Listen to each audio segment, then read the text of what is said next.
J'invite à présent sans plus tarder le directeur général de la maison de l'emploi qui va nous faire, je m'excuse, un bilan des 3 derniers forums, ainsi que...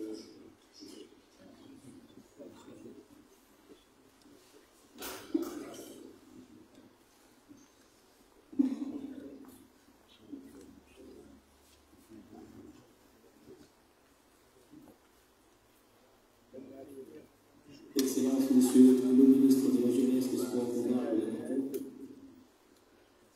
Excellence, Monsieur le gouverneur de l'île autonome d'Anjouan. Excellence, Monsieur l'ambassadeur de France à l'Union des Comores. Excellence, Monsieur l'ambassadeur de l'Organisation internationale de la francophonie, ici présent. Messieurs le conseiller diplomatique, Monsieur l'Excellence, Monsieur le Président de l'Assemblée nationale, Mesdames et Messieurs les secrétaires généraux, Mesdames et Messieurs les directeurs généraux, Monsieur le conseiller de son Excellence, Monsieur le Président, honorables invités, en vos rangs et qualités, grades, assalamu alaikum wa rahmatullahi wa barakatuh.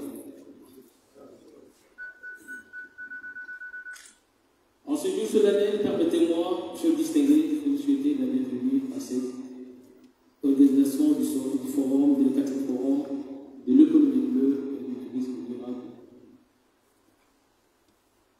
Il me choix l'insigne honneur de vous adresser, au nom de la Maison de l'Emploi, à mon nom propre, les remerciements les plus sincères pour avoir bien voulu honorer ce grand rendez-vous à l'occasion de la 4e édition du Forum GR sur l'économie bleue et le tourisme durable.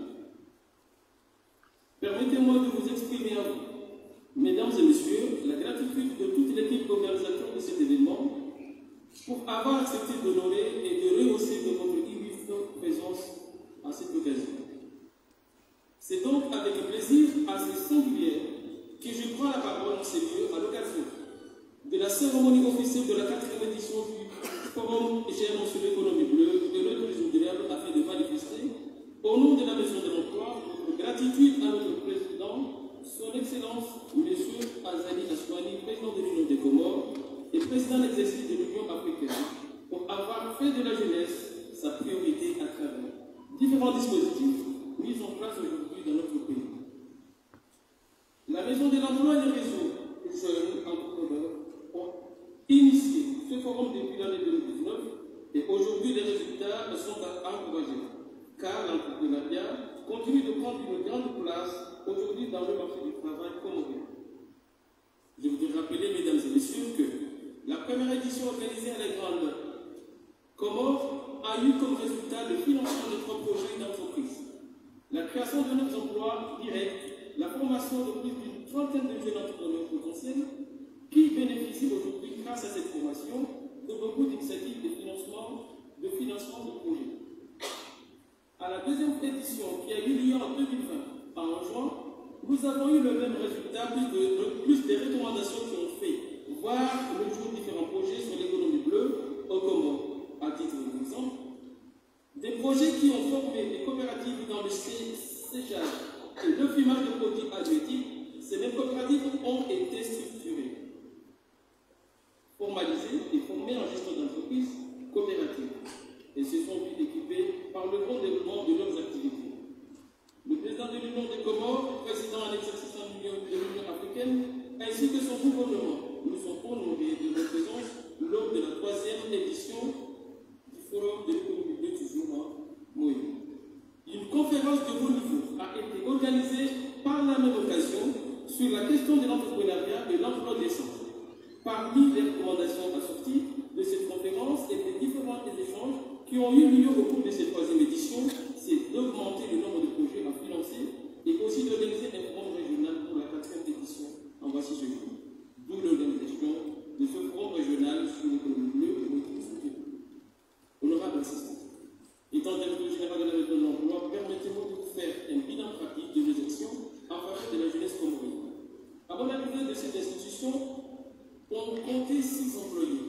Et aujourd'hui, grâce à nos efforts, le gouvernement, en partie avec tous les membres qui ont contribué, les employés de la Maison de l'Emploi sont au nombre de 50 actuellement. Le bâtiment abritant la Maison de l'Emploi est en réhabilitation à travers l'appui de la FD que nous remercions par la même occasion.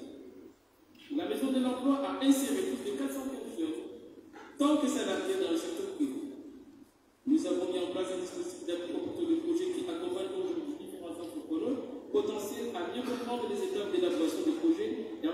aussi un business plan bancaire.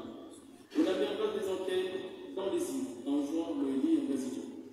La mise de l'emploi dans le cadre de sa décentralisation a signé une convention de partenariat avec les associations des maires d'Anjouan, dans le Comore et bientôt à Moël. Parmi les objectifs visés, c'est la mise en place dans chaque commune de conseillers en orientation et en insertion professionnelle, d'un économiste statisticien et des responsables du courtage afin de garantir une orientation et une insertion effective des femmes et des jeunes dans tout le territoire national. Nous avons signé aussi une convention de partenariat avec l'Université des Comores, dont l'objectif principal est que, dans l'avenir, on puisse garantir une adéquation entre les offres de formation et de pouvoir anticiper par la suite grâce à des actions transversales qui sont déjà mises en place les mesures en termes de compétences des entreprises. Mesdames et messieurs, nous sommes aujourd'hui en pleine opérationnalisation des dispositifs observatoires de l'emploi et de la formation professionnelle par l'appui encore une fois de l'AFP.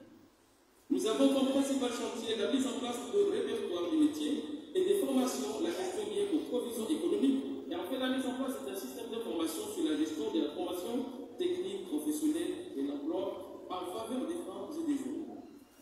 Mesdames et messieurs, honorables assistants, je voudrais continuer à vous parler de mes réalisations et de nos perspectives méritant un taxi, méritant un crédit. Cependant, et avant de prendre mon proposition, je vous assure que l'entrepreneuriat est l'une des meilleures solutions de lutte contre le chômage et la maison de l'emploi des réseaux des jeunes entrepreneurs, l'UCCI et tous les autres acteurs qui œuvrent à ce écosystème ne cesseront jamais de promouvoir à travers ces occasions l'entrepreneuriat au Congo. Honorable assistance, je vous remercie encore une fois et je suis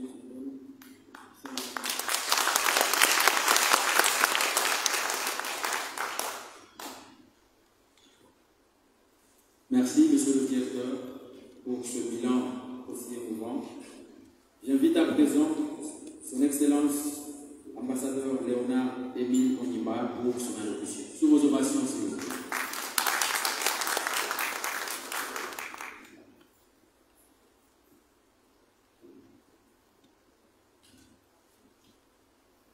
Monsieur le ministre de la Jeunesse, de l'Emploi, du Travail, des Sports, des Arts et de la Culture, Monsieur le gouverneur de l'île d'Anjouan, Messieurs les conseillers à la présidence de la République, Monsieur l'ambassadeur de France, Mesdames et Messieurs les secrétaires généraux, Messieurs les directeurs généraux, Mesdames et Messieurs les représentants des institutions nationales, régionales et internationales, Monsieur le directeur général de la Maison de l'Emploi, chers jeunes entrepreneurs et aspirants entrepreneurs, distingués invités, Mesdames et Messieurs, en vos rangs, grades et qualités. L'Organisation internationale de la francophonie s'honore d'être des vôtres à l'occasion de cette cérémonie d'ouverture du forum GERME sur l'économie bleue et le tourisme durable sous la thématique économie circulaire. La tenue de cette 4e édition révèle la vitalité et le succès de l'initiative, au-delà de son importance toute particulière. Je tiens en premier lieu à exprimer notre profonde gratitude aux autorités de l'Union des Comores et à travers elles à l'ensemble du peuple comorien pour l'accueil chaleureux qui nous a été réservé et pour les attentions qui nous ont été prodiguées depuis notre arrivée dans ce beau pays. Le forum qui nous réunit aujourd'hui nous offre, Mesdames et Messieurs, l'heureuse occasion d'échanger nos idées et de partager nos expériences pour créer les conditions les plus favorables à l'instauration d'une collaboration renforcée en vue de promouvoir l'économie circulaire et soutenir le développement de l'économie bleue et du tourisme durable dans la région de l'océan Indien.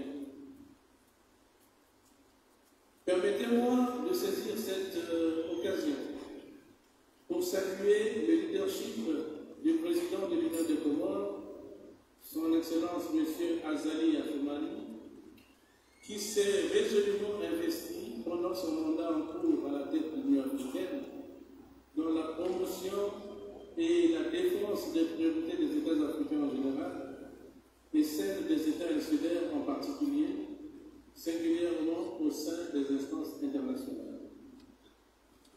Les nombreuses initiatives qu'il a prises dans ce cadre, toutes aussi opportunes que pertinentes, singulièrement son plaidoyer exceptionnel en faveur de l'initiative La Grande Muraille Bleue, pour ne citer que celle-là, mérite toute notre reconnaissance. Mes salutations cordiales s'adressent également aux délégations, partenaires au développement et experts nationaux et internationaux qui se sont mobilisés pour cet important rendez-vous annuel. Qu'il me soit enfin permis de remercier le réseau des jeunes entrepreneurs des Comores pour son ferme engagement, chaque fois renouvelé, en faveur d'une jeunesse dynamique, ambitieuse et prometteuse, ainsi qu'en témoigne le bilan des 3 éditions précédentes du Forum Jeunes sur l'économie bleue. Mesdames et messieurs, c'est un truisme de dire que les États de la région sont dotés d'immenses ressources océaniques qui constituent un formidable potentiel propice à leur transformation économique et sociale radicale, gage de leur développement durable et de leur prospérité, en relevant les défis majeurs auxquels ils font face, tels que la pauvreté, les inégalités de genre, le chômage des jeunes et les enjeux environnementaux, entre autres. C'est la raison pour laquelle, comme je l'ai souligné, le présent forum revêt une importance particulière, surtout dans la mesure où il nous permettra d'une part d'explorer les meilleures opportunités offertes par l'économie bleue, aussi bien dans les secteurs classiques comme le tourisme côtier ou la pêche, que dans les secteurs émergents comme les énergies marines. D'autre part, d'éveiller la conscience des jeunes sur ces opportunités qui leur ouvrent de réelles et généreuses perspectives d'emploi, génèrent la richesse et améliorent leur qualité de vie. L'économie circulaire, thème central de ce forum, créera à n'en point douter les meilleures conditions pour la réalisation d'une telle vision en s'attaquant aux défis environnementaux qui s'imposent aujourd'hui à nous. Mesdames et messieurs, d'ici à 2030, les jeunes en Afrique devraient représenter 42% de la jeunesse mondiale. Cela constitue un défi majeur pour nos gouvernements qui doivent garantir que ces jeunes aient accès à des emplois décents, évoluent dans un environnement favorable à leur épanouissement et saisissent les opportunités dans les secteurs de l'économie bleue et dans la mise en place de la zone de libre-échange continentale africaine. C'est dans ce contexte que l'OIF a fait de la jeunesse une cible privilégiée de sa coopération avec ses États membres, en réalisant depuis 2001 un programme intitulé « Promouvoir un tourisme durable et une économie bleue par l'autonomisation économique des femmes et des jeunes ». Grâce à ce programme, nous avons tenu cette année aux Seychelles un forum régional des jeunes sur le thème « Une jeunesse entreprenante et engagée pour un avenir bleu dans l'Indienne-Océanie ». Nous avons ainsi formé une centaine de jeunes entrepreneurs dans l'économie bleue et offert un encadrement technique et un soutien financier aux projets les plus prometteurs. Un dialogue entre les jeunes et les décideurs, organisé à l'occasion de ce forum, a révélé 3 besoins fondamentaux pour l'implication des jeunes dans l'essor de l'économie bleue dans la région. D'abord, bénéficier d'une formation de qualité pour développer leurs compétences. Ensuite, les accompagner dans l'insertion professionnelle par l'emploi ou par l'entrepreneuriat. leur permettre un accès au financement pour leurs projets d'entrepreneuriat. En réponse aux besoins des jeunes, l'OIF a lancé 2 initiatives. Un cours en ligne sur l'économie bleue en partenariat avec l'Université Senghor d'Alexandrie et la création d'une communauté de pratique intitulée Innov Bleu pour engager le soutien mutuel et le partage d'informations parmi les jeunes. D'autres formations techniques seront proposées dès 2024 pour compléter ce soutien.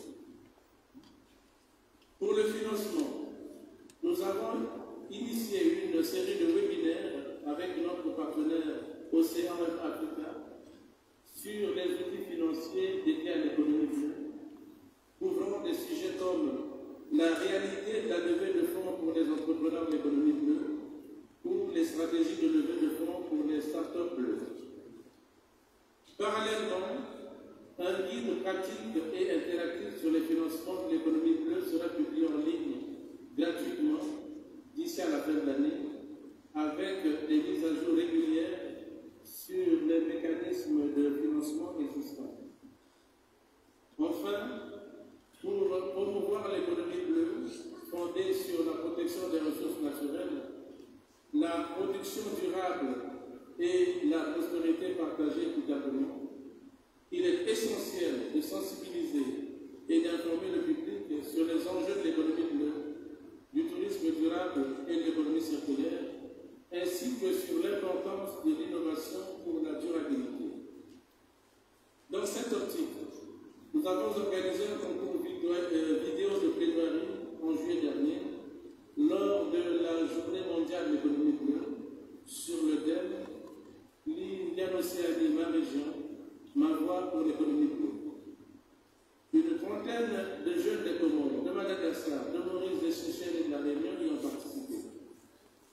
Il me plaît de vous informer à ce sujet que le premier prix décerné par un jury de 5 experts internationaux est revenu à un jeune Comorien pour sa vidéo « Le grand Rosa ». Cette vidéo sera projetée à la fin de ma présente allocution et je tiens à féliciter chaleureusement le gagnant, M. Beno Mohamed Chali, pour son travail. Honorable assistance, mesdames et messieurs, il me plaît d'encourager tous les jeunes à renforcer leur engagement et à intensifier leurs initiatives, unissant ainsi leurs forces pour transformer nos États insulaires en une région durable et prospère. L'OIF continuera à collaborer avec les acteurs régionaux pour soutenir les jeunes et leurs initiatives et transformer les défis sociaux et environnementaux en opportunités économiques afin d'améliorer le bien-être des populations de l'Indian Océan. Ensemble, nous pouvons œuvrer à un avenir meilleur pour nos nations, un avenir où l'économie bleue, le tourisme durable et l'économie circulaire seront les moteurs de notre développement durable. Merci de votre attention.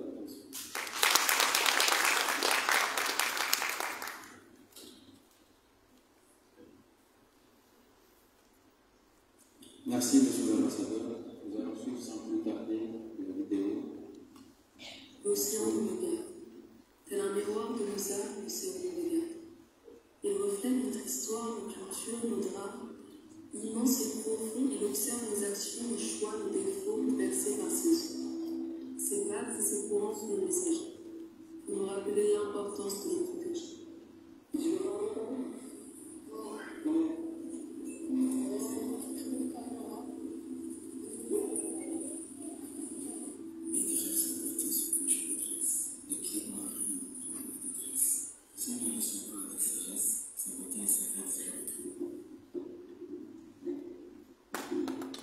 Gardienne de cet écosystème céleste.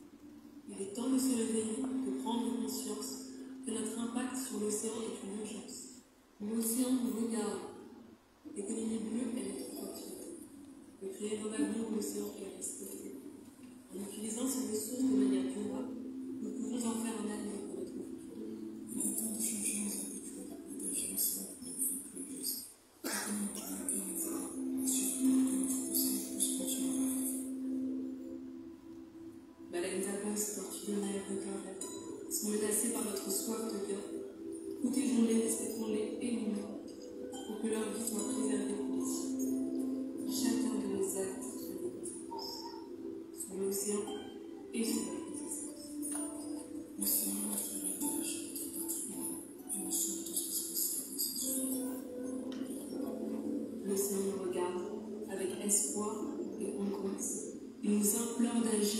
un choix pour un avenir durable, pour une vie plus belle, choisissons de vivre en paix avec notre environnement.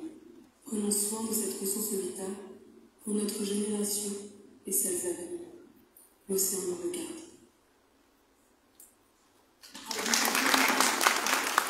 L'océan nous regarde.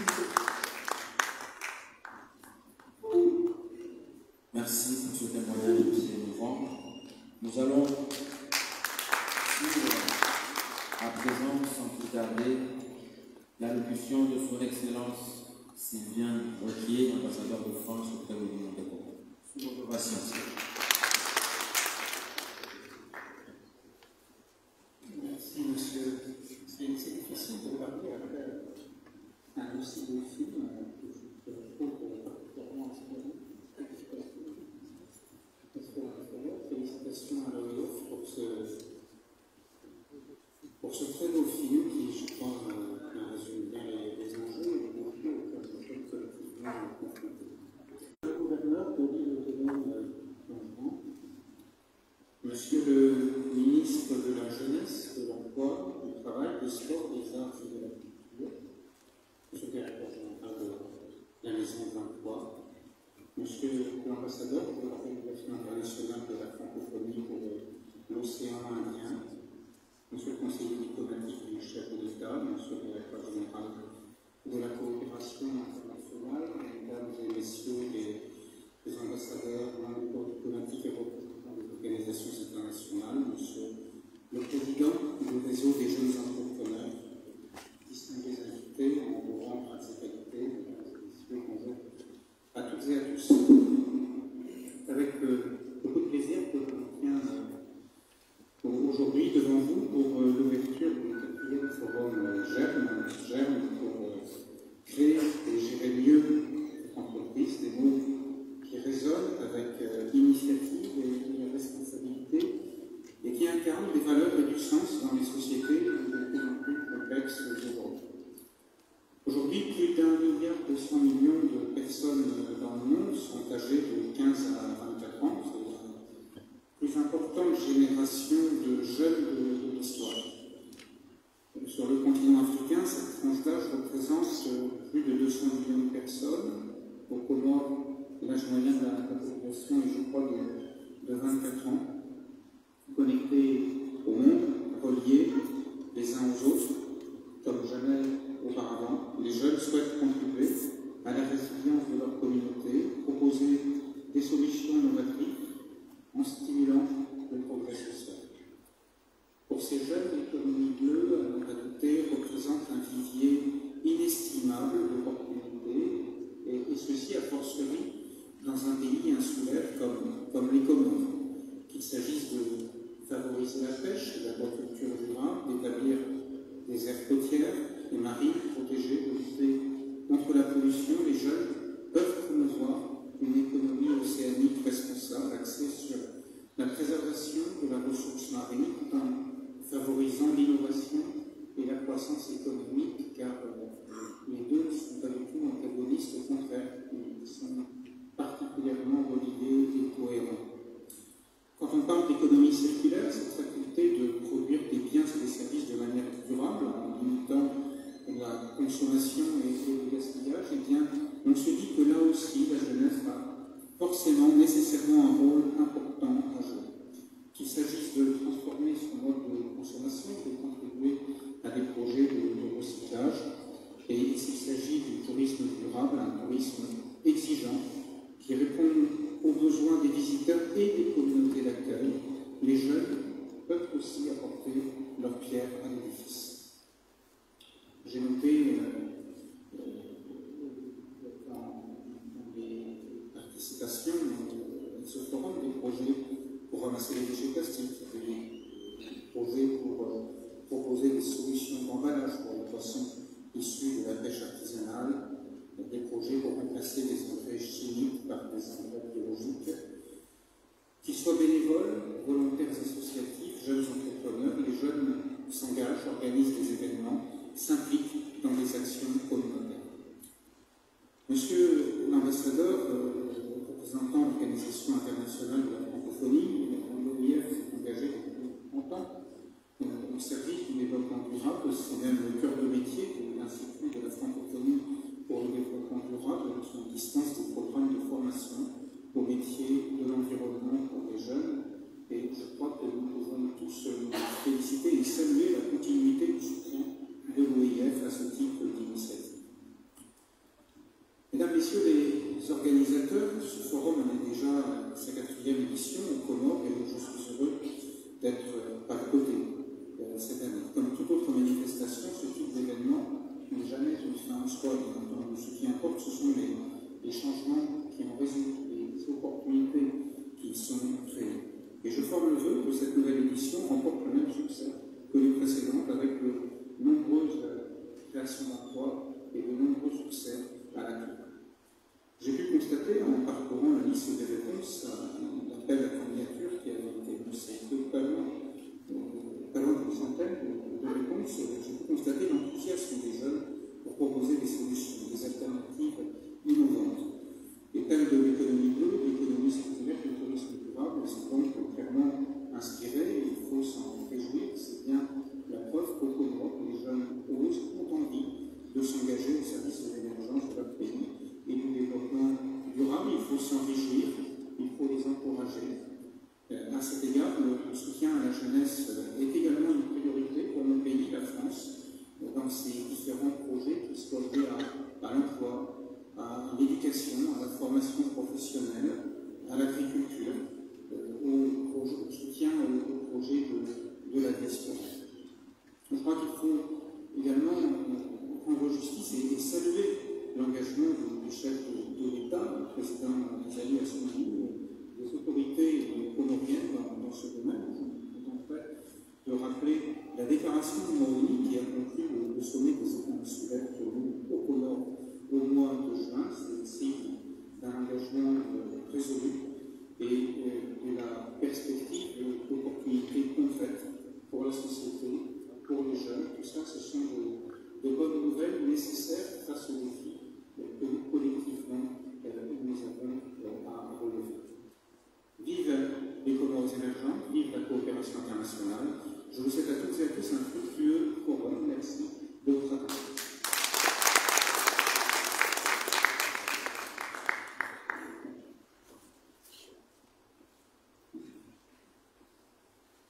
Merci beaucoup, Monsieur l'Ambassadeur, pour ce discours aussi enrichissant. Avant d'appeler le ministre, nous tenons au comité d'organisation à remercier la commission de la présidence comorienne de l'Union africaine, l'Organisation internationale de la francophonie, l'ambassade de France auprès de l'Union des Comores, le PNUD Comores, l'Organisation économique des Nations Unies pour l'Afrique, agence Staburu, Kenya Airways, l'agence de l'Union africaine pour le développement et les membres du comité d'organisation, bien sûr le réseau des jeunes, le ministère, le CCIA, l'ANPI, l'ADAVITI, l'ACI, l'Office national du tourisme, ANAM, Comorcam, et aussi le Palais du Peuple, bien évidemment, qui nous accueille aujourd'hui. Avant d'appeler le ministre, je tenais à vous informer de la suite du programme. Après le discours du ministre, nous aurons une table ronde sur la sécurité maritime, la coopération régionale et le développement des infrastructures.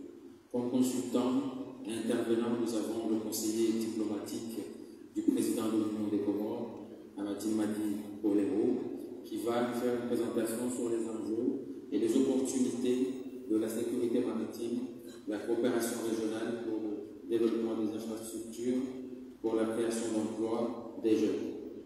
Et par la suite, nous aurons aussi le lancement du Youth Connect Africa et la zone de libre-échange continentale africaine. Demain, nous allons continuer aussi notre forum à l'hôtel Héritage. Nous aurons un atelier sur l'économie circulaire et la gestion des déchets.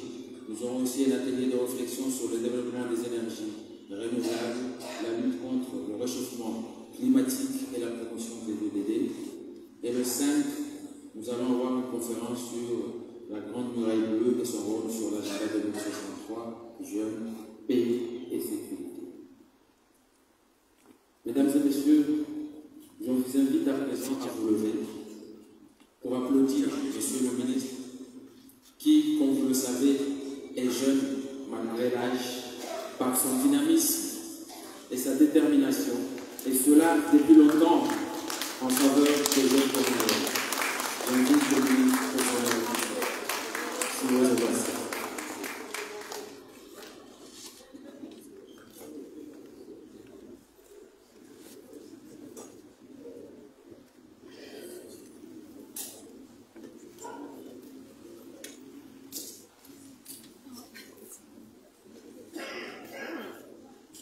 J'ai beaucoup aimé cet exercice, mais franchement, connaissant ma modestie et ma sobriété, c'était trop demandé. Merci.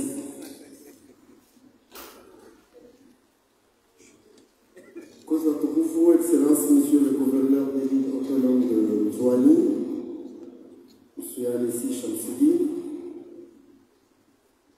Excellence, Monsieur les conseillers spéciaux du Président de la République, j'ai nommé à Madame Tipolero, que j'ai eu à partager des moments immenses lors d'une transition au Congo et à travers le groupe du gouvernement d'union nationale de transition.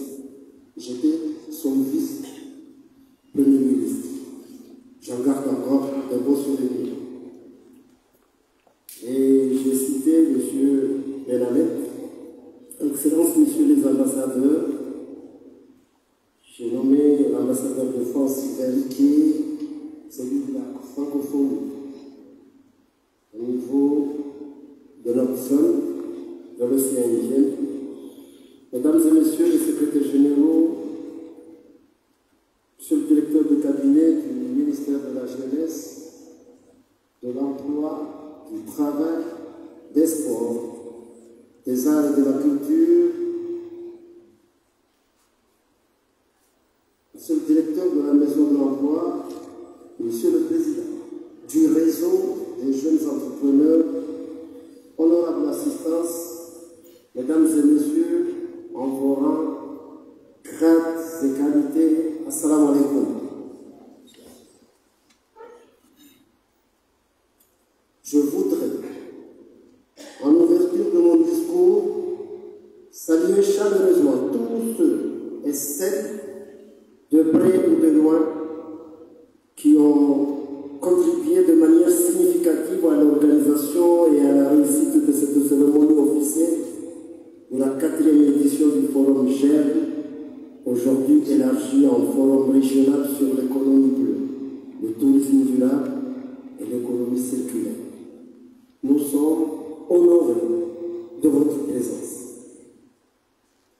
Dans le même élan, je tiens à exprimer ma gratitude envers le public présent ici, qui, malgré les diverses préoccupations, a généreusement consacré son précieux temps à la réussite de cet événement en étant physiquement présent. Je tiens également à saluer les journalistes qui travaillent avec énergie pour, j'ai pensé pour vous, c'est normal, pour immortaliser toutes les activités de ce forum qui se déroulera du 3 au 5 octobre. Un remerciement spécial doit être adressé à nos partenaires stratégiques, symboliques et importants, tels que l'Organisation internationale de la francophonie, l'OIF, et bien entendu l'ambassade de France, pour leur soutien multiforme en faveur du développement de Congo. Cher ami Sylvain, je ne dis pas.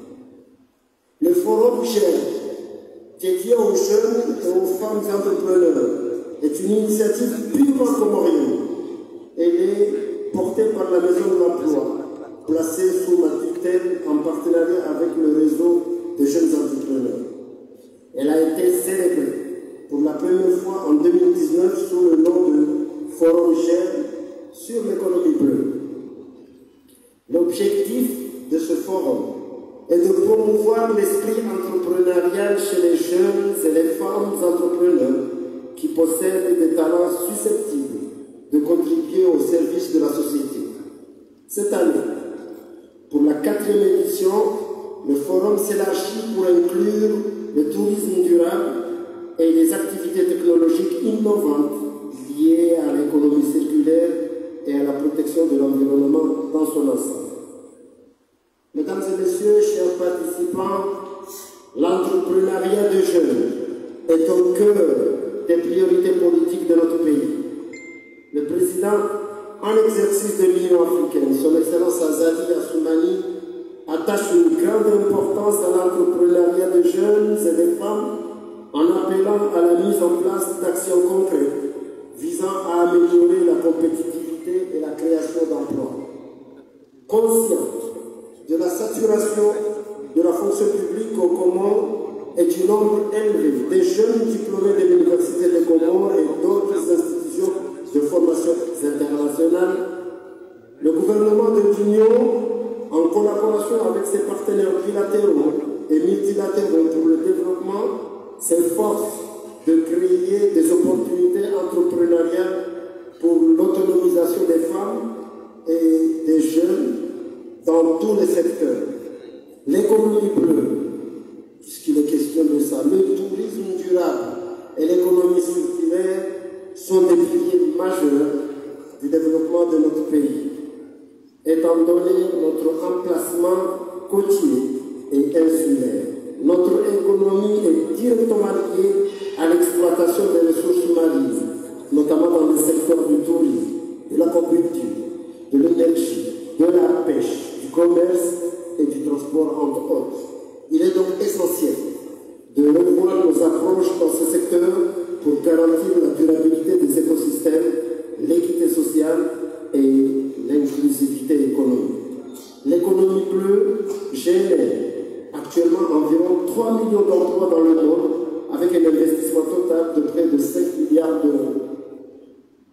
Mesdames et messieurs, honorable assistance, à encourager les jeunes et les femmes à entreprendre, à créer des activités génératrices de revenus et à établir des petites et moyennes entreprises sur l'ensemble du territoire national reste une priorité cruciale pour lutter efficacement contre le chômage. Je suis convaincu que la mise en place d'un cadre de dialogue entre le secteur privé et le secteur public, ainsi que sa revitalisation, contribuera à proposer des solutions appropriées aux divers problèmes liés à l'emploi et au travail auxquels les citoyens congolais sont confrontés. La mise en œuvre de la loi sur le fonds pour l'initiative Un jeune et l'emploi témoigne de l'engagement du chef de l'État en faveur de l'entrepreneuriat des jeunes, et le gouvernement comorien, en collaboration avec ses partenaires, a lancé des initiatives importantes telles que le projet PIDC, projet intégré de développement des chaînes de valeur et de la compétitivité, le projet Facilité Emploi, le projet Somonaz, le projet Comore Initiative et d'autres projets en cours de négociation visant à autonomiser les femmes et les jeunes ainsi qu'à lutter contre le chômage et la pauvreté au Congo.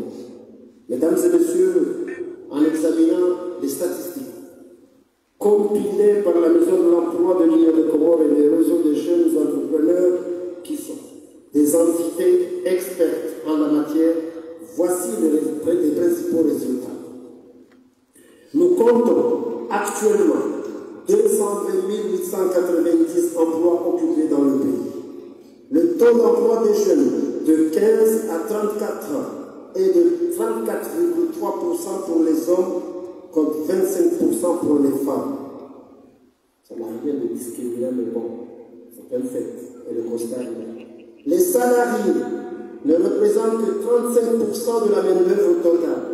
Le taux d'emploi est passé à 44,8% en 2022 contre 41,8% en 2017. La Maison de l'Emploi a accompli un travail remarquable en termes d'orientation et d'insertion des jeunes et des femmes.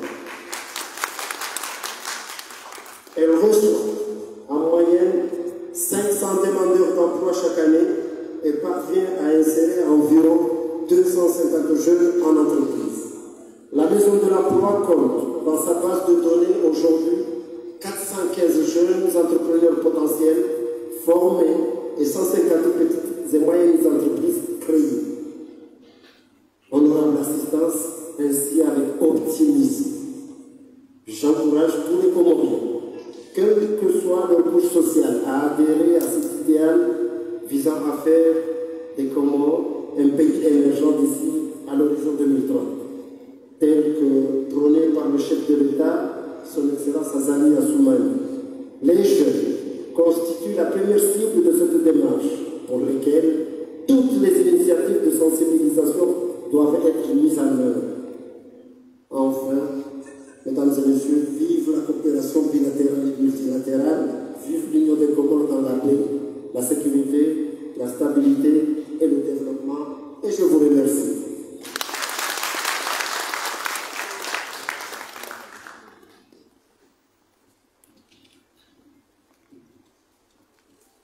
Merci, Monsieur le ministre, pour cette allocution qui résume les engagements du gouvernement ainsi que des acteurs qui sont dans cet écosystème entrepreneurial en faveur, bien sûr, de la réussite des jeunes et des femmes comoriennes.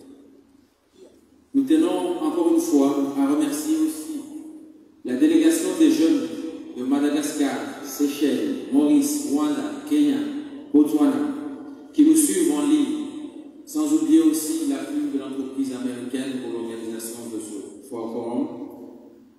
J'avais oublié de vous dire que la table ronde qui va suivre, j'ai parlé du consultant, je n'ai pas parlé de la modératrice, qui est Madame Fazdati Anli Wacher, qui va modérer en tout cas cette table ronde. Et nous aurons comme panélistes, bien sûr, le ministre de la Jeunesse, le gouverneur, le directeur de cabinet, tous ces officiels qui sont sur scène. Après la présentation, nous aurons un échange des questions-réponses et tout ce bon monde va essayer justement d'apporter des réponses à vos questions.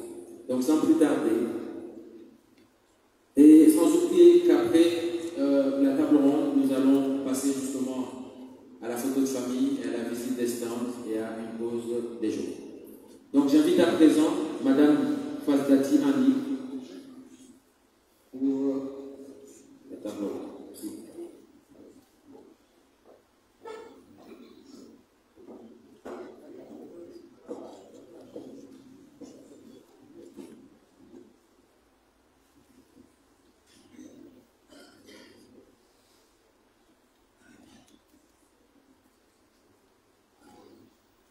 Nous tenons à présenter les excuses du gouverneur parce qu'il doit s'absenter, il doit prendre congé, il a des obligations.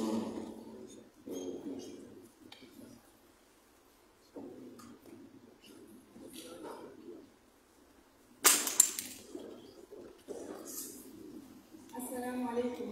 Je m'appelle Madame Fazdati Wacher. Je suis ingénieure en énergie renouvelable et aujourd'hui je représente l'UEC, Institut entrepreneurial des Comores, et en même temps je suis votre modératrice. Mesdames et messieurs honorables assistantes, en vos rangs et qualités, permettez-moi de vous parler de l'importance de l'économie bleue. On parle de l'économie bleue lorsqu'il s'agit de valoriser la pêche, l'aquaculture durable, d'établir des aires côtières et marines protégées, de lutter contre la pollution, d'intégralité la gestion des ressources côtières et de développer les connaissances et les capacités qui améliorent la santé des océans. Entreprendre sur cette voie, c'est contribuer au développement durable et de prospérité pour les États insulaires africains, les pays de l'océan Indien, du continent africain qui sont dotés de ressources océaniques qui peuvent être transformées en emplois et en activités génératrices de richesses. Le développement des secteurs océaniques et connexes dans l'économie bleue a un grand potentiel pour répondre aux nombreuses préoccupations, telles que le niveau élevé de la pauvreté, le niveau élevé du chômage, en particulier chez nous les jeunes, surtout nous les jeunes entrepreneurs qui n'avons pas encore établi d'idées de projet. Mais aussi le faible niveau de la protection sociale pour soutenir les transitions, les préoccupations environnementales, la migration du travail non planifié, le manque de sécurité alimentaire, maritime, aérien et surtout l'intégralité entre les sexes qui est omniprésent. Chacun de nos États reconnaît l'importance et la signification de l'économie bleue pour les produits de la mer, le transport maritime, le service portuaire et le tourisme côtier. Entre autres, elle reflète dans les perspectives énoncées et les plans du développement national des États insulaires. Cependant, le développement de l'économie bleue nécessite une intégration des politiques ainsi que des actions en aval intégrées et de soutien mutuel dans différents secteurs de l'économie afin de créer un environnement favorable qui incite et favorise l'investissement et l'emploi. La sécurité maritime représente de multiples enjeux, tels que sécurité des personnes et des biens, c'est-à-dire les marins, les passagers, les navires, les usagers de la mer et les littoraux, avec des risques croissants liés au trafic élevé des navires en tonnage plus élevé, à la vitesse croissante des ferries et des autres transports rapides de voyage. Les risques augmentent dans des détroits, mais aussi sur certains canaux. Ce forum régional germe sur l'économie bleue et tourisme durable est le fruit du résultat et de recommandations de la 3e édition du forum germe sur l'économie bleue et emploi qui a été organisé en 2021, le mois de décembre, à Moëli, dans la ville de Fondomi. Et dans cette vision, nous avons constaté que renforcer la coopération régionale sur la sécurité maritime et le développement des infrastructures touristiques et l'économie bleue peut contribuer à la création d'emplois décents et pour nos jeunes et nous, les futures femmes entrepreneurs. Raison pour laquelle nous avons invité des experts et des techniciens pour nous accompagner à mieux comprendre les enjeux et les opportunités de l'économie bleue et du tourisme durable. Mesdames et messieurs, veuillez accueillir chaleureusement notre consultant Hamadi Madi Bolero, conseiller diplomatique du président de la République de l'Union des Comores et président en exercice de l'Union africaine. Ensuite, notre deuxième consultant, M. Ouled Ahmed, enseignant et chercheur et maître de conférence à l'Université des Comores.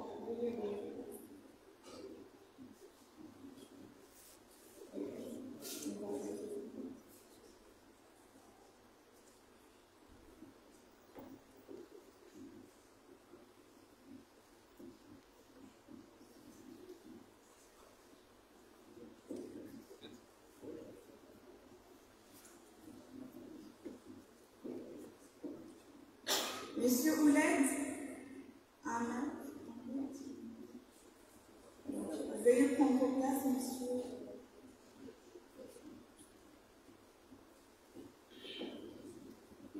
Merci.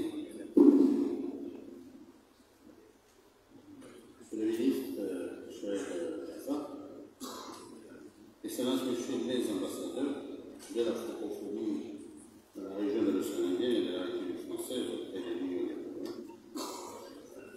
Monsieur le directeur général de la coopération au ministère de l'Affaires étrangères, cher Imam, Monsieur le directeur de la maison du tourisme et de l'emploi, Mesdames, Messieurs, chers jeunes, apparemment, je fais partie des vieux déjà. Mesdames, Messieurs, je voudrais d'abord rappeler quelques éléments constitutifs de notre sujet. Des éléments pris individuellement, chacun dans ces éléments appelle notre attention. Regroupés, mis ensemble en perspective, ils sont saisissants de force et constituent un véritable tsunami tant les défis, mais aussi les opportunités de l'économie bleue sont colossaux. Voici donc quelques éléments bruts, objectifs et dénués de tout jugement de valeur, et vous en jugerez vous-même. 72% de la surface de la planète est couverte par les océans. 60% des services écosystémiques qui permettent à l'humanité de vivre sont fournis par les océans.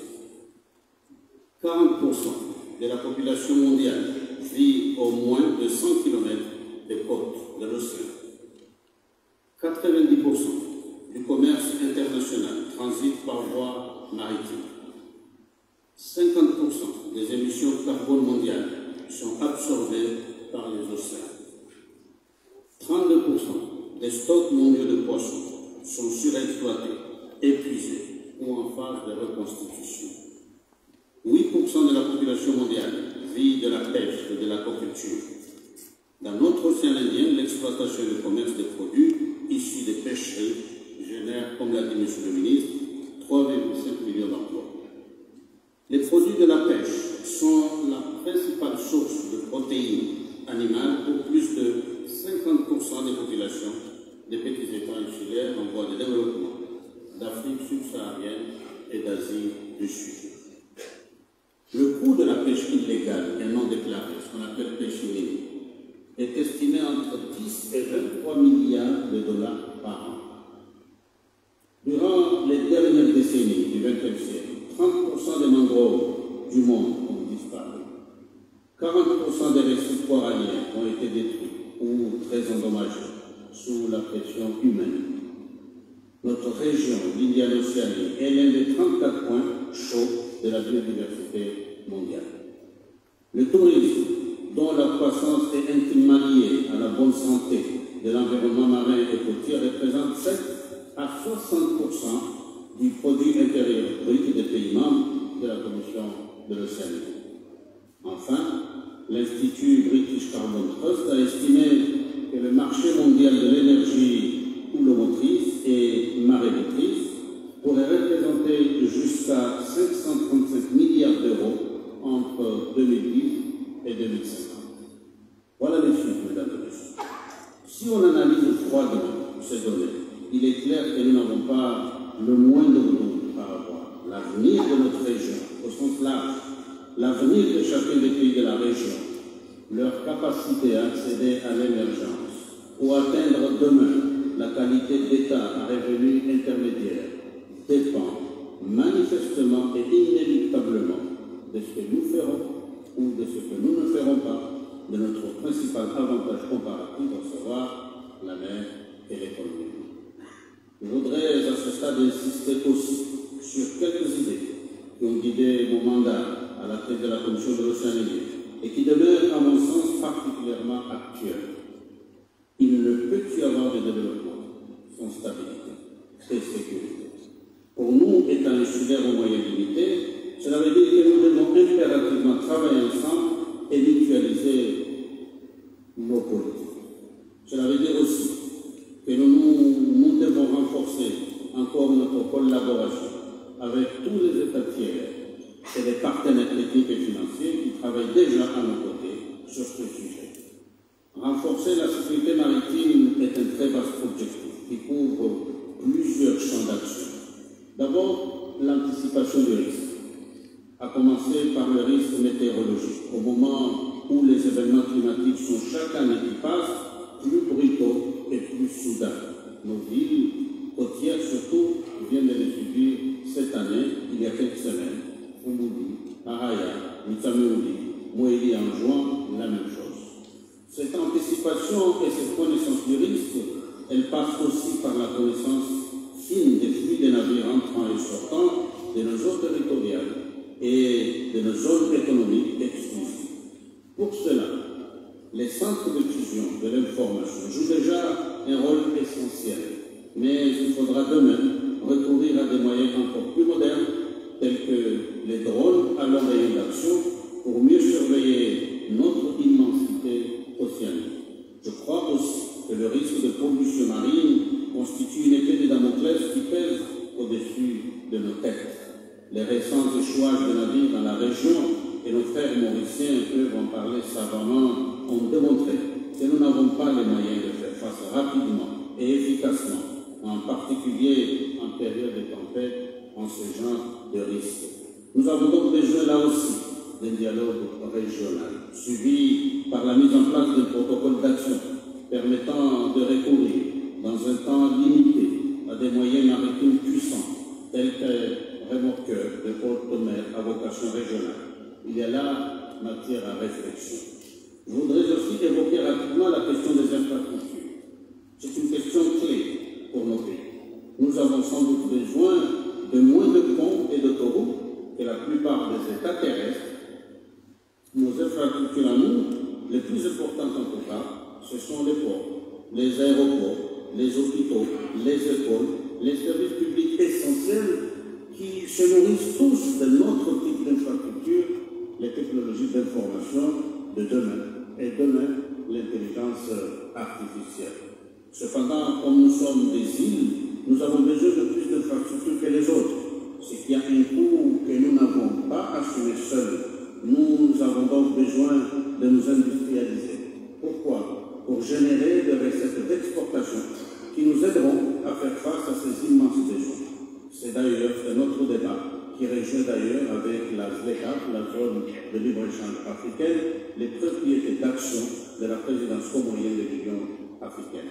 Nous avons aussi besoin de maintenir un dialogue étroit avec les bailleurs, pays et multilatéraux, qui participent déjà à nos efforts de développement, mais à qui nous devons proposer des projets viables, convaincants.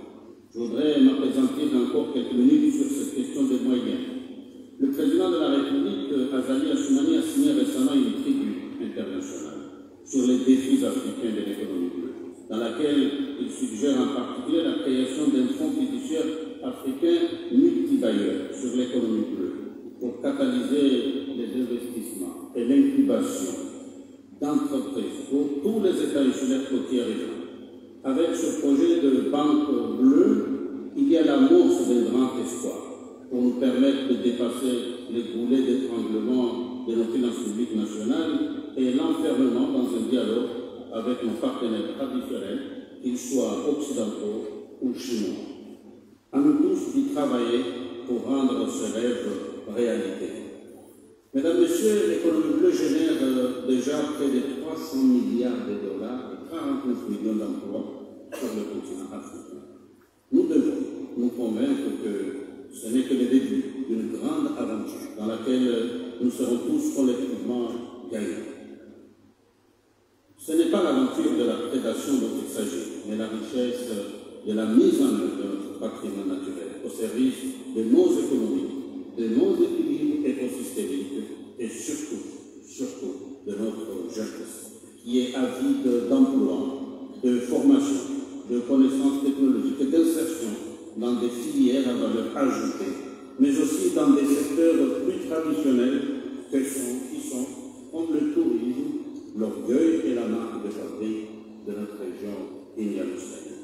C'est tout cela, mesdames et messieurs, l'économie bleue, et encore beaucoup plus, et j'espère m'en être fait auprès de vous tous un avocat convaincant parce que convaincu. Je vous remercie.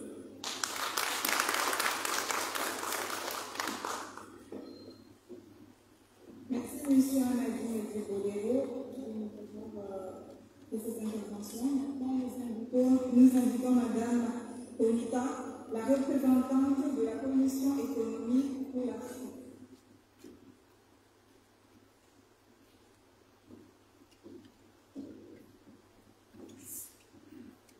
Merci bien.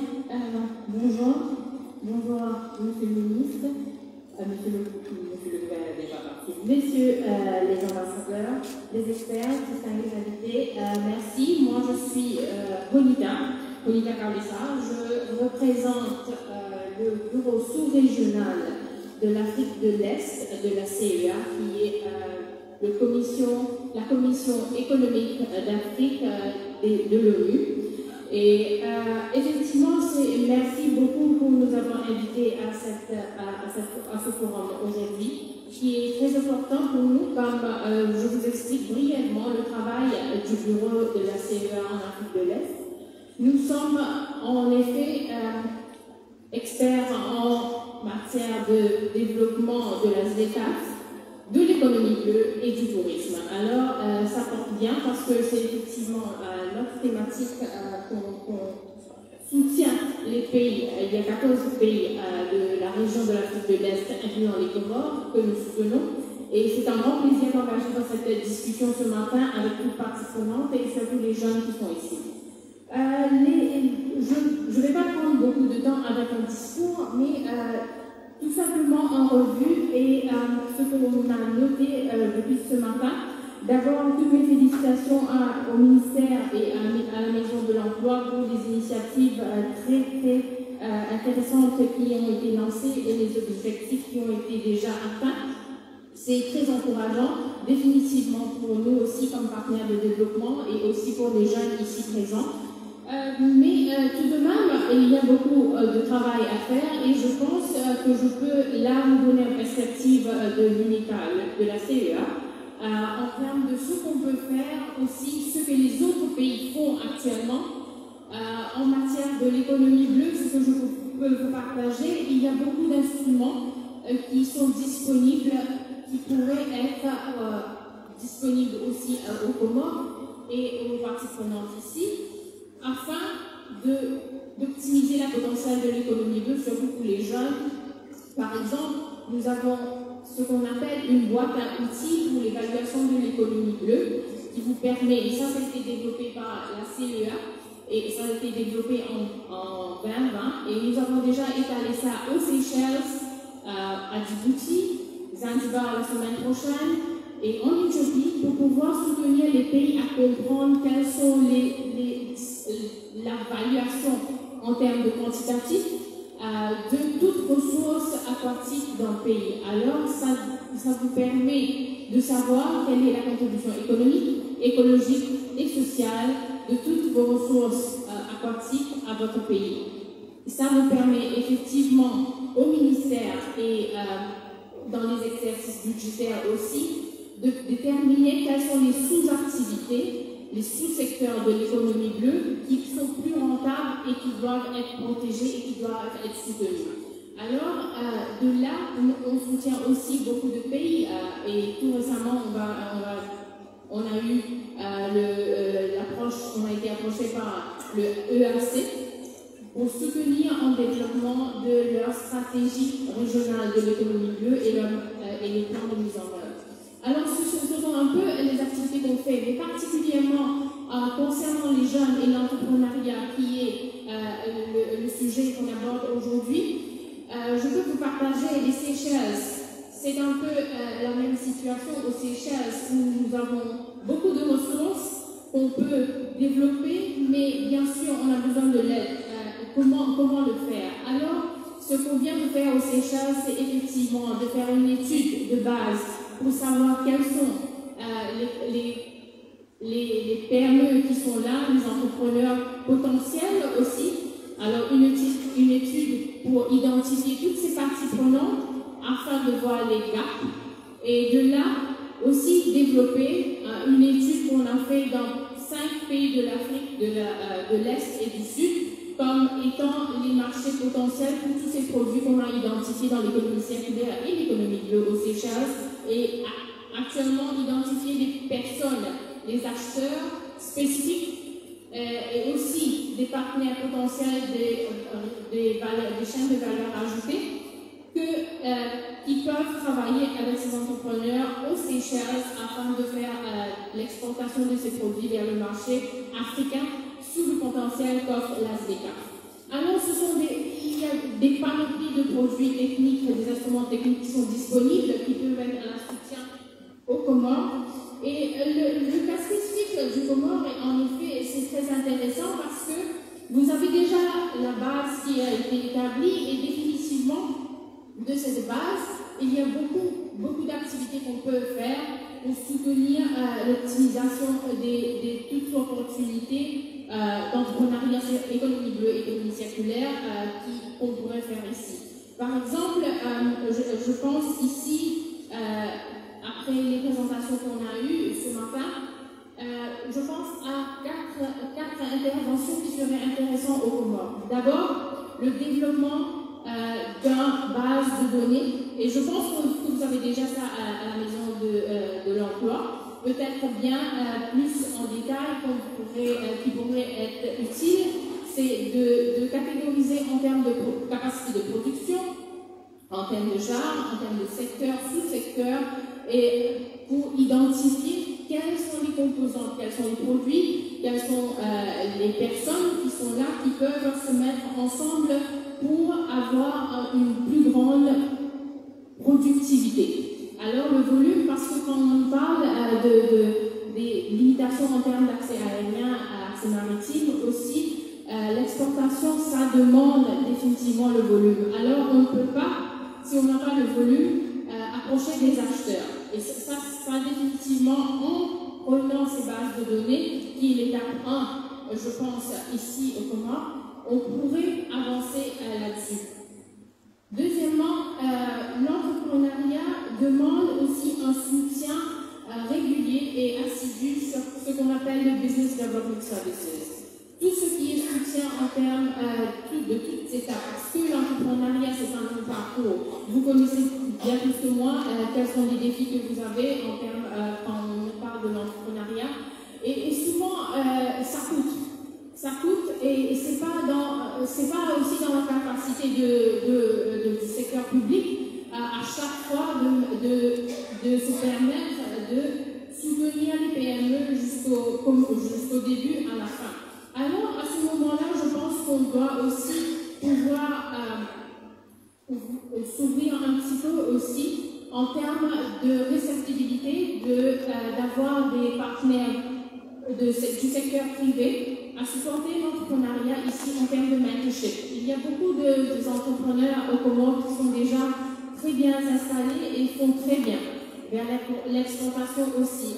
Je pense à Mme Titi-Dwaria, il y a plusieurs, je ne me souviens pas les noms actuellement, mais il y a des personnes qui peuvent être des mentors.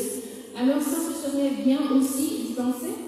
Je suppose aussi l'idée, c'est effectivement très récemment, la semaine dernière, on était au Bujumbura pour notre réunion des experts et des experts de la région, du centre de l'Afrique et de l'Afrique de l'Est. Et on a discuté de ceci et c'est avec plaisir que je vous partage aussi l'idée d'avoir un réseau des Centers of Excellence dans la région.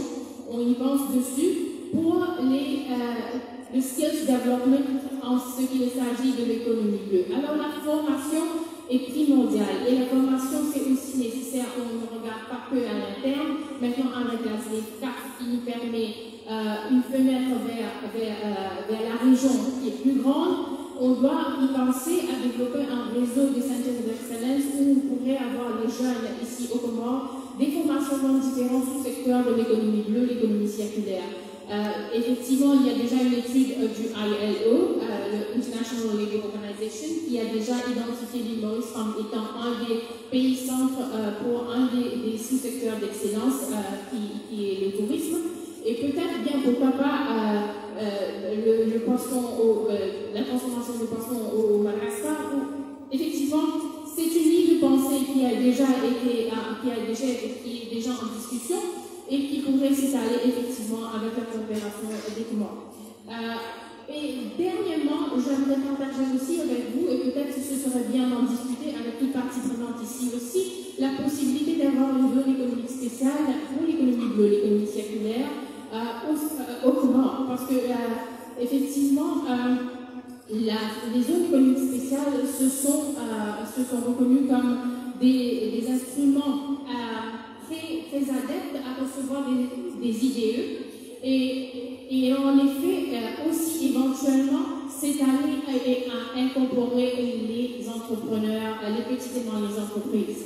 Alors c'est avec ces idées que je pense qu'on va lancer la discussion avec la table ronde ici. Merci et je vous salue tous et bonne journée.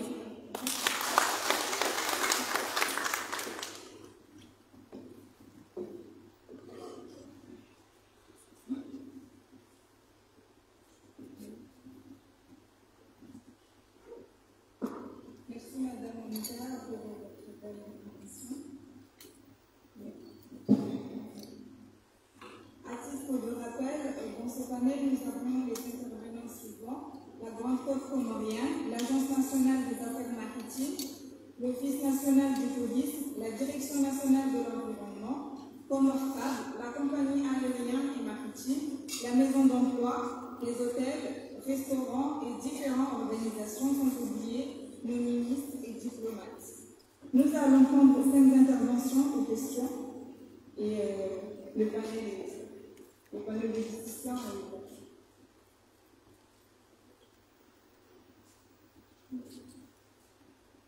Au cas où il y a des interventions, on a des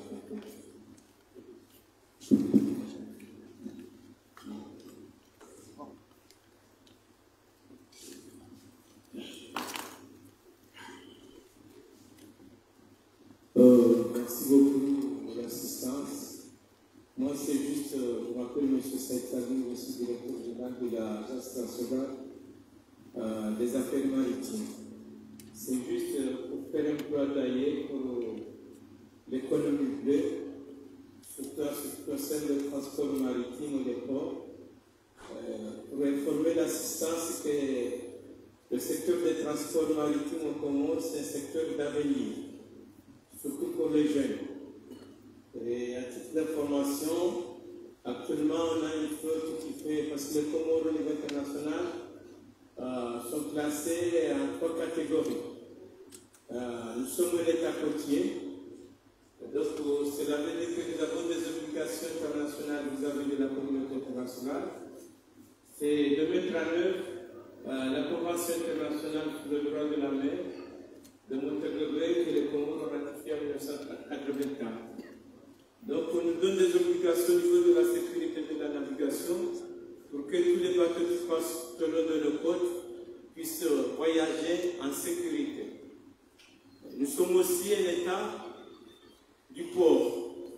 Nous faisons partie des mémorandums de l'océan Indien de tous les pays de l'Afrique de l'Est jusqu'aux Indes, où nous avons obligation de mettre en œuvre les conventions de l'ONU sur la sécurité de la navigation pour que tous les bateaux qui rentrent dans nos zones, dans nos ports, puissent être contrôlés par nos inspecteurs pour qu'ils soient en conformité des conventions internationales pour qu'ils puissent protéger la sécurité de la navigation au niveau des marins ainsi qu'au niveau du milieu marin. Mais aussi nous sommes un pays de registre de pavillons. Nous avons à peu près 150 bateaux que nous avons enregistrés au niveau international. Et dans ce cadre, nous avons des accords avec le département d'État des États-Unis pour qu'ils puissent nous assister dans le contrôle de ces navires. Et ces navires ont besoin d'avoir des équipages. Conformément à notre législation, ces navires doivent être embarqués par des Comoriens. Malheureusement, nous n'avons pas assez de Comoriens candidats pour embarquer ces navires. C'est pourquoi que la NAM avait lancé récemment une campagne de formation, de sensibilisation. Et nous avons formé 80 matelots au niveau sécurité de base en Moélie. Nous avons formé 70 en juin et nous avons formé à peu près une cinquantaine en grade commun. Et ces matelots embarquent dans nos navires. À peu près, on a une trentaine de navires et ces gens-là travaillent à bord de ces navires. Et dans le cadre aussi des projets du gouvernement comorien, Son Excellence le Président de l'Union de Comores mise beaucoup sur le transport maritime et le développement des infrastructures portuaires. Actuellement, la Banque mondiale, la Banque africaine de développement, l'Agence française de développement ont cofinancé le projet de construction du port de Moélie, où il y aura un quai de 130 mètres, 336 mètres, un deuxième quai de 127 mètres. Et ce projet aussi englobe des ports secondaires, un port à Orobeni qui va faire à peu près, qui relie Moélie, et un port qui sera à Ouani qui va relier à Vassi en juin. Et après la construction de ces ports secondaires, il y aura l'acquisition de 4 navires qui vont faire à peu près 25 nœuds et qui vont faire le tour entre Ouroveni jusqu'à Moélie et Moélie jusqu'en juin avec une capacité de 26 passagers. Donc il peut faire à peu près 4 rotations la journée. Donc un Comorien de la Grande Comore peut aller en juin et à Moélie le même jour et retourner le même jour avec des courses, surtout les jeunes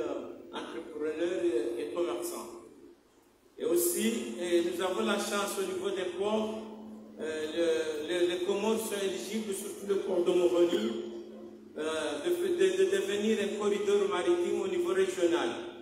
Donc la Banque africaine de développement va financer la construction du port de Moroni avec l'agrandissement du quai, avec un quai de 240 mètres, avec une zone d'échange, de libre-échange qui sera à côté de l'aéroport international de La Haye.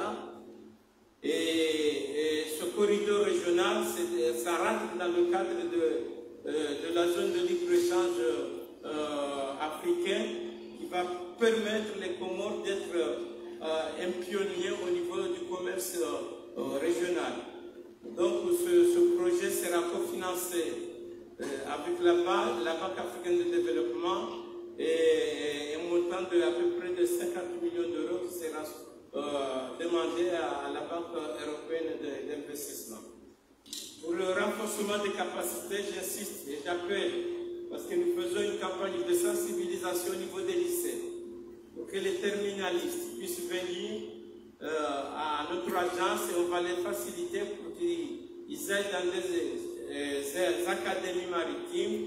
Nous avons formé à peu près une douzaine de personnes à l'école de la marine marchande de Majenga. Ces 10 officiers sont actuellement, ils travaillent dans nos bateaux qui battent pavillon comorien ici à Moroni. Nous envoyons aussi des étudiants à l'Institut maritime de Dar es Salaam tous les ans et des jeunes qui sont au retour avec une formation de 3 ans. Ils embarquent aussi dans nos bateaux comoriens. Ce qui manque actuellement, c'est que nous n'avons pas assez d'officiers mécaniciens, ce qui fait que nous sommes obligés que les amateurs puissent demander des officiers malgaches et tanzaniens. Donc j'encourage, et c'est un peu d'œil que je fais, pour que les jeunes puissent venir et embrasser ce secteur maritime qui est un secteur d'avenir. Et à titre d'information, je vous donne que même des femmes, nous avons formé 2 femmes commandants qui pilotaient les navires Malia Garanta, et un commandant du navire Malia Garanta, il coûte à peu près en moyenne 1 700 € pour faire les traversées en juin à Mayotte et Mayotte Moroni. Donc en conclusion, c'est un plan d'œil que je fais et vous dire que j'ai fait une requête auprès de la Banque mondiale pour que l'école de la marine marchande et de la pêche juin puisse être éligible pour qu'on puisse former nos capitaines de sang avec la collaboration du Centre de formation maritime de Mayotte qui nous a assisté pour faire l'audit et l'évaluation des formations qui doivent être dispensées. Donc c'est dans ce sens que je n'ai pas posé de questions, mais c'est de dire que nous avons un secteur qui est porteur d'avenir pour le pays. Nous sommes des îles, 80% de nos marchandises passent par la voie maritime et nous avons la chance que nos ports, surtout le port de Moroni, est certifié côté EPS grâce à un fonds de l'Union européenne. Prochainement, ils vont partir aussi certifier le port d'Anjouan parce que si nos ports ne sont pas certifiés, il est difficile de commercer avec les États-Unis et les pays européens. Donc c'est en ce sens que je dis que c'est un succès. C'est un secteur qui nous est familier, qui est important pour notre pays, qui englobe beaucoup de choses. Il y a là ce qu'on appelle aujourd'hui la pollution marine, c'est très important d'anticiper, ça a été dit par son Excellence le Conseil climatique du Président. Il y a un projet régional de la COI dans ce sens, mais aussi nous avons des recherches minières et à titre d'information, l'Afrique, l'Union africaine avait mis un programme de délimitation de nos frontières maritimes pour que les frontières ne soient pas des conflits, mais qu'ils soient des sources de paix et de développement pour nos populations. Ce qui a fait que nous avons délimité avec le Mozambique, les Seychelles, la Tanzanie et il nous reste maintenant avec Madagascar. Donc, tous ceux qui se trouvent aux richesses minières, qui vont se trouver aux côtés du point de jeu distant, les Comores auraient un droit de regard conformément à la Convention sur le droit de la mer. Donc, sur ces propos pour vous dire que nous avons un secteur, il y a un stand qui est là. Tous les jeunes étudiants qui sont là, ils peuvent aller demander des renseignements d'inscription, surtout au niveau du renforcement des capacités, pour toutes les écoles que nous partageons nos relations. Je vous remercie.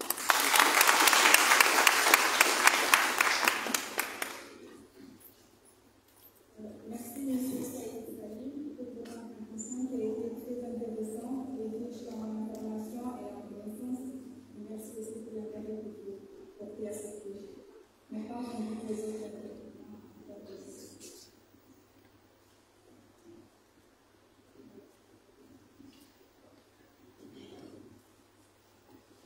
Ibrahim Badi de la demande forte. Moi, je n'ai ni apport, ni question par rapport à ce qui a été dit, mais j'ai juste une remarque que j'ai faite. Parmi les intervenants ici, aucun d'eux s'est exprimé en comorien.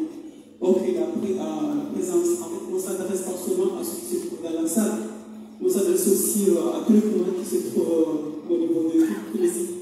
Donc, le fait de s'exprimer seulement en Chizoumou, moi j'ai trouvé ça, j'ai pas trouvé normal. On sait très bien que la présence de nos médias ici, en fait, c'est le rôle, c'est de propager en fait, votre message.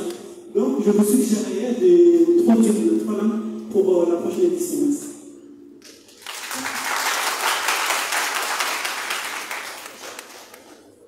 Merci beaucoup, mais vous n'êtes pas présenté et je n'ai pas bien entendu.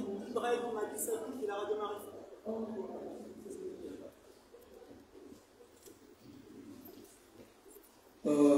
Son Excellence les officiers, en assistance, je m'appelle Mohamed Boussaïd, je viens de Tanzanie, diplômé en entrepreneuriat de Master 2. Je suis ici pour le service de commerce extérieur de l'Institut national des études économiques et démographiques des Comores. Mais je suis aussi là pour représenter et donner l'intérêt de 3 organisations. Je suis aussi porteur de projet d'une ferme agroécologique dans la commune de Saint-Benoît-Lac-Salé, pour laquelle j'appelle des partenaires techniques et financiers pour me soutenir. Je suis aussi là pour la coopérative de Mafakanansi, qui regroupe des membres issus de toutes les régions de la Grande Comore, qui est dans le projet de la production locale de courants de volaille. Bon, je suis là pour ce projet, chercher des partenaires pour la collecte de déchets de poissons. Parce que dans la provende, on a besoin de ces déchets. Et s'il y a des groupements de pêcheurs qui sont là, je suis là pour vous, pour chercher des partenariats.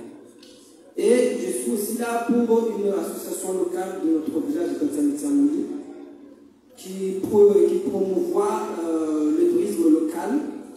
On sait bien que dans la région Saint-Benoît-Lac-Salé, c'est la région la plus touristique en général de Tanzanie, de la Grande Comore. Et à part la mosquée de Chila Babakouni, à part le lac Salé et le guide de Dorgois Ivonie, mais à Tanzanie, on peut trouver aussi des grottes naturelles auxquelles on peut visiter, que la société Temao a fait une safari là-bas l'année dernière. Et j'appelle les agences touristiques pour leurs visiteurs de visiter tous ces sites et aussi les bailleurs pour les projets que je viens de citer. Merci. J'invite tous ceux qui vont prendre la parole d'essayer d'être bref, si vous voulez, d'aller à l'essentiel, parce qu'on a un peu du temps à respecter. D'accord? Je m'appelle Zaydi Soufiane, je viens de Winagi Wanali. Je suis professeur des écoles primaires, donc je remarquais que, surtout à l'environnement, la pollution des déchets, donc je remarquais que nos enfants, c'est eux parmi qui jettent les déchets dans la rue, partout. Et je remarquais dans notre éducation qu'il n'y a pas de module environnemental. Donc, je vous demande, tous les membres qui sont ici présents, de penser sur ça, puisque moi je suis en tant qu'éducateur, donc de mener une mission sur ça, sur l'éducation environnementale pour nos enfants, afin d'établir un écosystème équitable. Merci.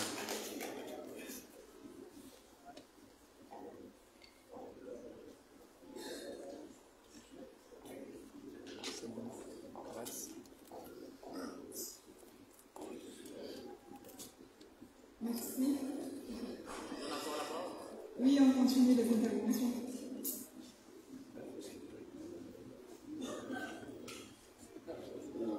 Distingués invités, honorable assistance, bonjour. Je m'appelle Mohamed Belaïd, ingénieur en bâtiment et travaux publics, passionné de l'environnement. Je suis ici en tant que gérant de l'entreprise PK Pro. C'est une entreprise de construction et d'aménagement. Membre du mouvement des jeunes cadres de Djoazi, un mouvement qui lutte aujourd'hui pour l'environnement, un mouvement qui se base sur le tourisme durable. Moi, ce que je voulais montrer ici, juste lancer un petit message, dire qu'on parle aujourd'hui du tourisme durable, on parle aussi de l'économie bleue, mais je voulais juste vous rappeler que nos côtes sont touchées. Aujourd'hui, je suis de Djoazi. Djoazi aujourd'hui est pris par la mer. Nos littoraux aussi sont touchés. Donc, veuillez aussi prendre note sur cette question. Merci beaucoup.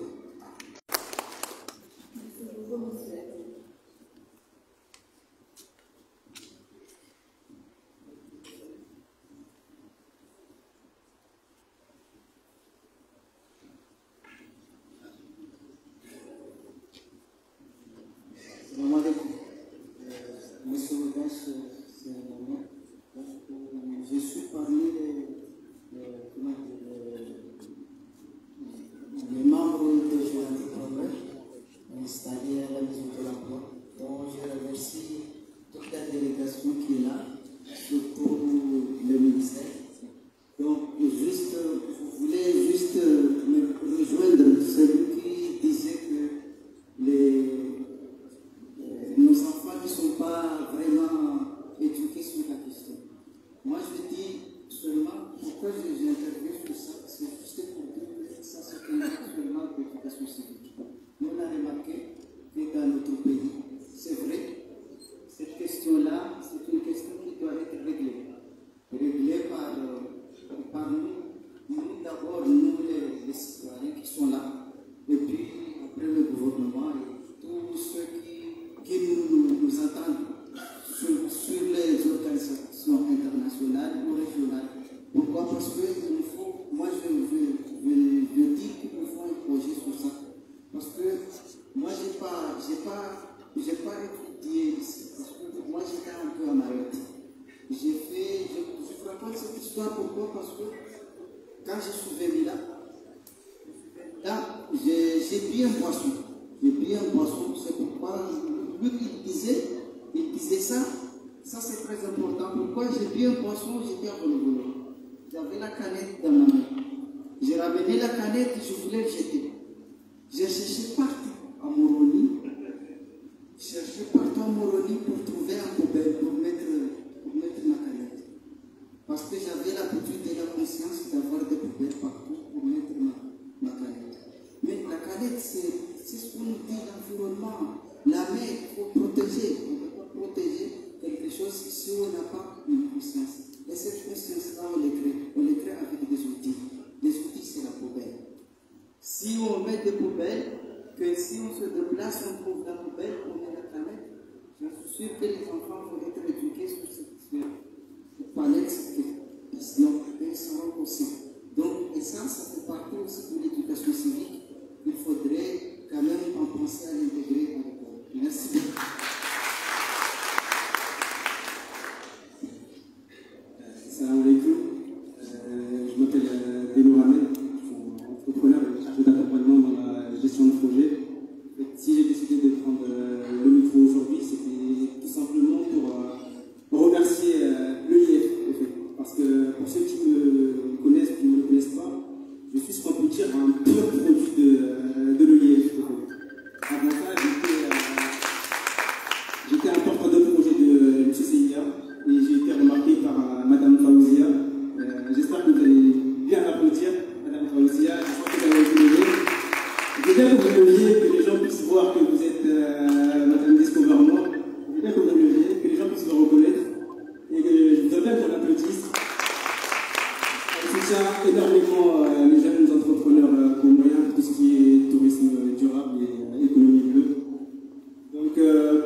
séjour.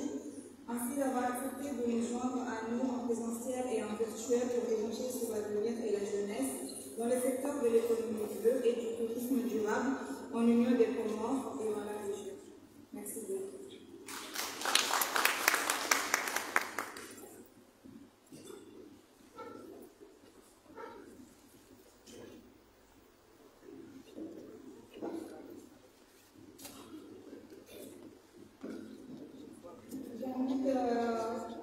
J'invite les membres présents ici d'intervenir au cas où ils veulent. Sinon, on va passer directement avec le texte.